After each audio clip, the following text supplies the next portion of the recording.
સુરત જિલ્લાના માંડવી નગરપાલિકા દ્વારા ગાંધી ફળિયા ખાતે 2 ઓક્ટોબરે ગાંધી જયંતિ નિમિત્તે પુષ્પાંજલિ અર્પણ કરી સ્વચ્છતા અભિયાન હાથ ધરાયું હતું।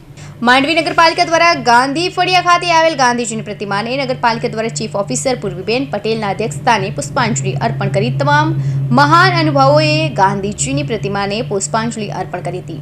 તેમજ સ્વચ્છતા અભિયાન હાથ ધરવામાં આવ્યું હતું તથા શ્રેષ્ઠ સફાઈ કામદારને ચેક અર્પણ કરવામાં આવ્યું હતું તથા સરકાર દ્વારા આપવામાં આવતી ₹10,000ની સહાય આપવામાં આવી હતી।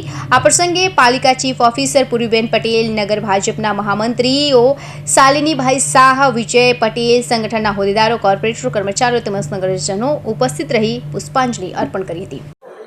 આજ રોજ ગાંધી જયંતિના શુભ દિને માંડવી નગરપાલિકા દ્વારા ગાંધી ચોકમાં ગાંધી જયંતિનું આયોજન કરવામાં આવેલું હતું, જેમાં નગરપાલિકાના સર્વે કોર્પોરેટરો, ભાજપ સંગઠનના હોદ્દેદારો, નગરજનો અને નગરપાલિકાના કર્મચારીઓ ઉપસ્થિત રહી ખૂબ જ સુંદર આયોજન કરવામાં આવેલું હતું।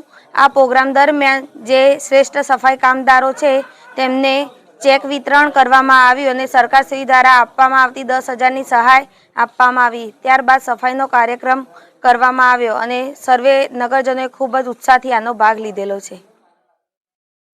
Hamirsinh Chauhan, Hind TV news, Mandvi.